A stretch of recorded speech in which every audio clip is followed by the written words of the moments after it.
Relative pronoun मोहब्बत का पैगाम देता है, प्यार का पैगाम देता है। क्योंकि मोहब्बत क्या करता है, प्यार क्या करता है, लव क्या करता है, यानी कि what is the nature of love. क्योंकि लव क्या करता है कि दो दिलों को मिलाता है, दो दिलों को मिलाता है। और जब दो दिल मिल जाते हैं तो दो परिवार भी मिल जाता है, दो समाज भी मिल जाता है, दो कम्युनिटी मिल जाता है, जो है दो देश मिल जाता है। ठीक है ना। जैसे राजीव गांधी को आप लोग ले लीजिए, सोनिया गांधी को ले लीजिए। सोनिया गांधी इटली के रहने वाली है और राजीव गांधी हिंदुस्तान के रहने वाले हैं। दोनों का लव मैरिज हुआ तो दो दिल मिला ना, समझ में रही है ना। तो मैंने इसीलिए बोल दिया बेटा कि रिलेटिव प्रोनाउन क्या करता है, मोहब्बत का पैगाम देता है, प्यार का पैगाम देता है, यानी कि लव का पैगाम देता है। और लव का नेचर क्या होता है, दो दिलों को मिलाना, दो परिवार को मिलाना, मिलाना यानी कि जोड़ना। ओके, मैं क्यों कह दिया तो याद रखना बेटा, जो आप लोग देख रहे हैं ना रिलेटिव प्रोनाउन, तो रिलेटिव शब्द जो है रिलेट से बना है। किससे बना है बेटा, रिलेट। और रिलेट का मतलब क्या होता है पता है, रिलेट का मतलब होता है बेटा नो, जोड़ना। रिलेट मतलब जोड़ना, यानी कि रिलेटिव प्रोनाउन क्या करता है, जोड़ने का काम करता है। जैसे लव जो है दो दिलों को मिलाता है, दो दिलों को जोड़ता है, दो परिवार को जोड़ता है, दो कम्युनिटी को जोड़ता है, उसी तरह से रिलेटिव प्रोनाउन क्या करता है, एक ही वाक्य के दो पार्ट को, दो हिस्से को जोड़ने का काम करता है। इसीलिए तो जो है इसका नाम है रिलेटिव प्रोनाउन। देख रहे हैं ना, रिलेट मतलब जोड़ना। ठीक है। सेकंड एग्जांपल आप लोग समझ लो। जैसे ये क्या है बेटा, हैंड। क्या है बेटा, हैंड। हैंड है ना, तो यहां से यहां तक को हम हैंड बोलते हैं। और ये बीच में जो है ये ज्वाइंट कर रहा है, इसको क्या बोलते हैं, इसको इंग्लिश में एल्बो बोलते हैं। क्या बोलते हैं, एल्बो। ठीक है ना। इसी को हम लोग केहुनी बोलते हैं। क्या बोलते हैं, हाँ भोजपुरी में क्या बोलते हैं, केहुनी। तो ये एल्बो का क्या काम है कि हाथ के जो पूरा हिस्सा है वो बीच से इसका करता है, जोड़ता है, जोड़ने का काम करता है। उसी तरह से एक ही वाक्य के दो हिस्से को, दो पार्ट को जो प्रोनाउन जोड़ने का काम करता है उसे हम रिलेटिव प्रोनाउन कहते हैं। ठीक है, कोई दिक्कत। फॉर एग्जाम्पल मान लो कि कोई सेंटेंस जो है यहां से यहां आ गया और यहां से यहां आ गया, मतलब यहां से शुरू हुआ है और यहां तक पहुंचा है, इसका अंत है, फुल स्टॉप है। यहां पर क्या है बेटा, यहां पर इसका फुल स्टॉप है और यहां से क्या है बेटा, स्टार्ट हो रहा है सेंटेंस। ठीक है, कोई दिक्कत।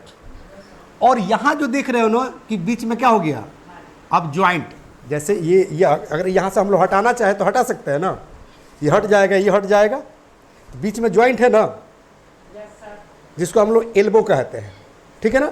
तो एक ही वाक्य के दो पार्ट को जो ज्वाइंट करता है, जो जोड़ने का काम करता है, उसी को तो रिलेटिव प्रोनाउन कहते हैं। ठीक है ना। क्या करेगा बेटा, ये जोड़ेगा। प्लस कर दे बेटा, क्या करेगा, जोड़ेगा। ठीक है ना। अब जोड़ने वाला कौन कौन से प्रोनाउन है, जैसे एग्जाम्पल पे ध्यान देना बेटा। जैसे पर्सनल प्रोनाउन में क्या क्या आता है, आई आता है, वी आता है, यू आता है, ही आता है, सी आता है, इट आता है, दे आता है। सिमिलरली रिलेटिव प्रोनाउन में क्या आता है, जो एक ही वाक्य के दो पार्ट के दो हिस्सों को जोड़ने का काम करे। ठीक है बेटा। नहीं, ध्यान दो बेटा, इसमें आता है बेटा हु। क्या आता है, हु। हाँ, आता है बेटा हुम। इसमें आता है बेटा हुज। हाँ, इसमें आता है बेटा विच। इसमें आता है बेटा डैट। ठीक है। ईटीसी कर लो। क्या कर लो बेटा, ईटीसी समझ। और भी कुछ आते होंगे जो हम लोग अगले क्लास में सीखेंगे। ठीक है। तो चलो बेटा, अब हम जानेंगे कि हु का प्रयोग हम किसके लिए करते हैं। हुम का प्रयोग किसके लिए करते हैं, हुज का प्रयोग किसके लिए, विच का प्रयोग किसके लिए, और डैट का प्रयोग किसके लिए। चूंकि यहीं पर तक कंफ्यूजन रहता है। इतना तो स्पष्ट हो गया, कंसेप्ट क्लियर हो गया कि हु, हुम, हुज, विच और डैट कौन सा प्रोनाउन है, रिलेटिव प्रोनाउन। लेकिन कब, जब एक ही वाक्य के दो पार्ट को, दो हिस्से को जोड़ने का काम करे, तोड़ने का काम ना करे। समझ में आ रही है ना, कोई दिक्कत? आप लोग भी समझते चलिए, और जहां कहीं दिक्कत हो रही हो प्लीज प्लीज प्लीज कमेंट जरूर कीजिए कि सर यहां नहीं समझ में आ रहा है, आपका कंसेप्ट मैं क्लियर करूंगा, है ना बेटा? Very good. अब याद रखना है बेटा, ये हु का प्रयोग एज ए सब्जेक्ट होता है। कैसे होता है बेटा? As a subject. As a subject मतलब सब्जेक्ट के रूप में। और किसके लिए होता है, बोलिए?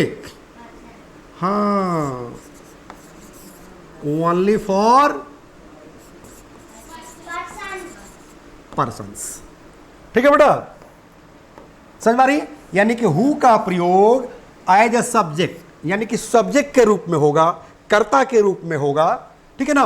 और ओनली फॉर पर्सन। पर्सन माने होता है व्यक्ति, यानी कि व्यक्ति के लिए इसका प्रयोग होगा, जानवर के लिए नहीं होगा, किसी वस्तु के लिए नहीं होगा, किसी जगह के लिए नहीं होगा। याद रहेगा किसके लिए यूज होगा? हाँ, किसी पर्सन के लिए, यानी व्यक्ति के लिए। ठीक है, अब व्यक्ति में जो है मैन आ सकता है, हाँ, ओमैन यानी कि मेल और फीमेल, हाँ, बॉयज, गर्ल्स, मैन, ओमैन यानी कि लेडी। ठीक है, चलो उसके बाद हुम देखो। हाँ, अब हुम पर ध्यान दो बेटा। किस पर? हुम पर। हाँ, हुम का प्रयोग होता है बेटा एज एन ऑब्जेक्ट। एज मतलब होता है के रूप में। क्या होता है बेटा? हाँ, एज माने होता है के रूप में। ठीक है ना, यानी कि एज एन ऑब्जेक्ट, ऑब्जेक्ट के रूप में होता है। ठीक है बेटा, और किसके लिए होता है? क्योंकि याद रखना, हु का ही पार्ट है हुम, हु का ही पार्ट है हुम, तो इसका भी प्रयोग किसके लिए होगा? हाँ, ओनली फॉर पर्सन, सिर्फ व्यक्ति के लिए होगा। उसके बाद थर्ड वर्ड आप लोग को दिख रहा है, हाँ हाँ, हुज। ठीक है ना, हुज का प्रयोग हम एज पोजेशन करते हैं। कैसे करते हैं? एज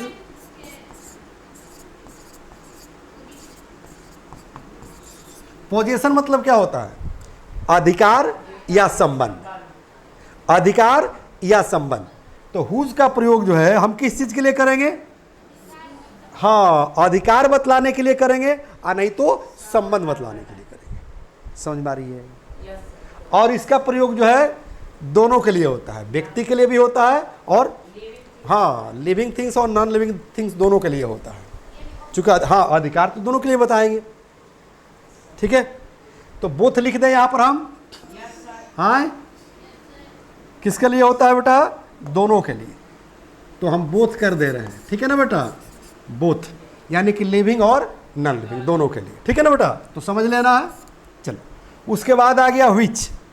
क्या आ गया बेटा? विच। ठीक है ना बेटा, तो विच का प्रयोग किसके लिए करते हैं? हाँ, वेरी गुड। ठीक है ना, नॉन लिविंग और एनिमल्स के लिए। इसका प्रयोग किसका करते हैं? हाँ, for non living things and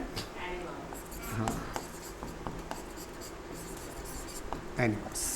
The first step towards achieving your dreams is having the right coach. Get the best education with English Plus by Sanjeev Sivaneer and make your spoken English dreams come true. Download the app now.